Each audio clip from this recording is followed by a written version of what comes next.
উন্নয়ন নির্ণয় করতে বলে তাহলে উন্নয়ন নির্ণয় করার সিস্টেমটাকে আমাদের জানতে। আসসালামু আলাইকুম।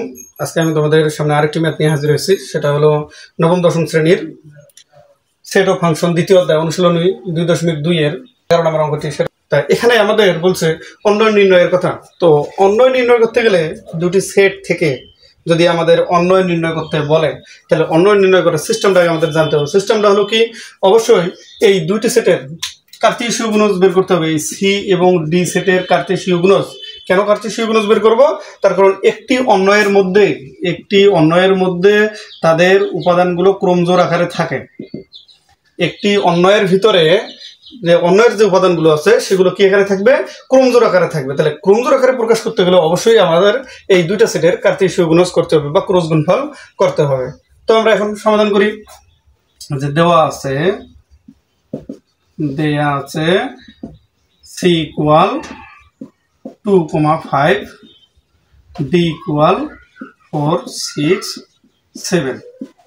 তো এখানে একটা বিষয় হলো, আমাদের বইয়ের যে উত্তর দেওয়া আছে সেই উত্তর অনুযায়ী আমাদের কি হবে? এই 7 কিন্তু হবে না। কিন্তু আমরা যদি এই 7কে নিয়ে কাজ করি তাহলে আমাদের বইয়ের উত্তরের সাথে মিল হবে না। তো আজকে আমরা দেখি। তো আমরা 7কে বাদ দিলাম, এজন্য বইয়ের অ্যান্সারের সাথে যেন আমাদের মিল থাকে এর জন্য আমাদের সেটটা নিতে হবে 4,6। তা শুরুতে কি করতে হবে? যে অন্যের সম্পর্কটি লিখতে হবে। যে শর্তানুসারে অন্যয় আর ইকুয়াল যে অন্যটা আমরা নেব সেটাকে কি বললাম? আর দ্বারা সংজ্ঞায়িত করলাম। আর ইকুয়াল আমরা প্রথমেই বলছি যে অন্যের মধ্যে কি থাকবে? তাদের উপাদানগুলো ক্রমজোড় আকারে থাকবে। তাহলে ক্রমজোড় আকারে থাকলে অবশ্যই দুটো উপাদান, একটা হলো এক্স আর একটা হলো ওয়াই সাজ দ্যাট। এবং এই এক্স এবং ওয়াই এর পজিশনে কি থাকবে? যে এখানে বলে দিচ্ছে যে এক্স বিলংস টু সি। তার মানে এক্স এর যে উপাদানটা করে হবে, মানে এক্স এর পজিশনে বা অবস্থানে যে মানে সংখ্যাটা বসবে সেটা হলো সি সেট থেকে চলে আসবে। এই জন্য আমরা লিখতে পারি কি, যে x belongs to c comma, এবং ওয়াই এর পজিশনে যে সংখ্যাটা করে আসবে সেটা কোথা থেকে আসবে? এই ডি সেট থেকে আসবে। এই জন্য লিখলাম যে ওয়াই বিলংস টু ডি। এবং সর্বশেষ একটি শর্ত দিয়েছে, সেটা হলো কি, যে X plus one less than Y. তাহলে এই সম্পর্ক বিবেচনায় আমাদের কি অন্যটি আগে বের করে নিতে হবে সেট গঠন পদ্ধতি। তাহলে এখানে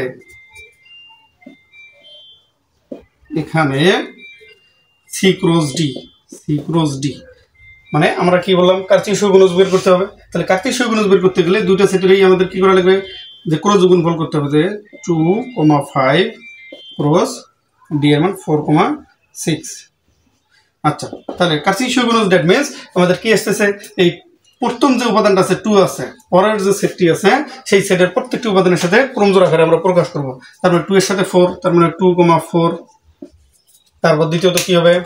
2,6, তারপর কি আসতেছে? 5 আসতেছে। তাহলে 5 এর সাথে এই দুইটা, তাহলে 5,4, 5,6।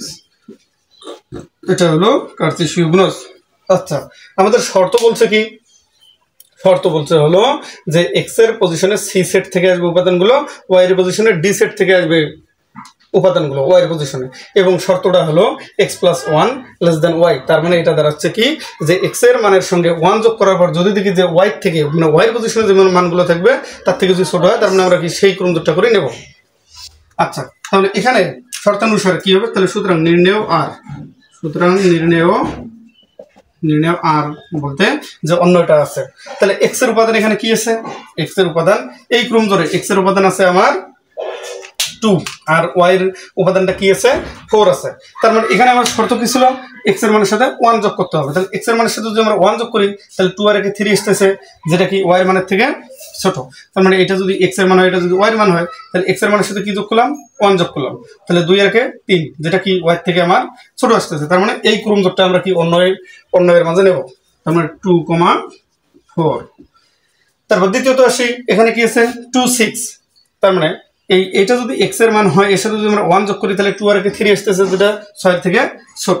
তাহলে 2,6 এটা নেব আমরা। আচ্ছা, তারপর তৃতীয় যে উপাদানটা আছে, ক্রমজোড়টা আছে, এখানে কি এক্স এর পজিশনে 5 আছে। তার মানে আমরা যদি 1 যোগ করি সেখানে, তাহলে আমার 6 আসতেছে, যেটা ওয়াই এর উপাদান থেকে, মানে ওয়াই এর পজিশনে যে মানটা আছে এটা তার থেকে বড়।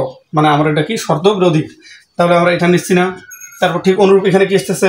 এক্স এর সঙ্গে যদি আমরা মানে 5 এর সঙ্গে যদি 1 যোগ করি তাহলে 6 আসতেছে, যেটা ওয়াই এর উপাদান যে কি আছে আমাদের 6 আছে তার সমান হয়ে গেল, কিন্তু আমাদের বলছে তার থেকে ছোট হতে হবে। তার মানে আমাদের এটাও নেওয়া যাবে না। তাহলে আমাদের অন্যয় কি ছিল, শর্ত অনুসারে অন্যয় 2 4 আর 2 6, এটা হলো নির্ণেয় অন্যয়।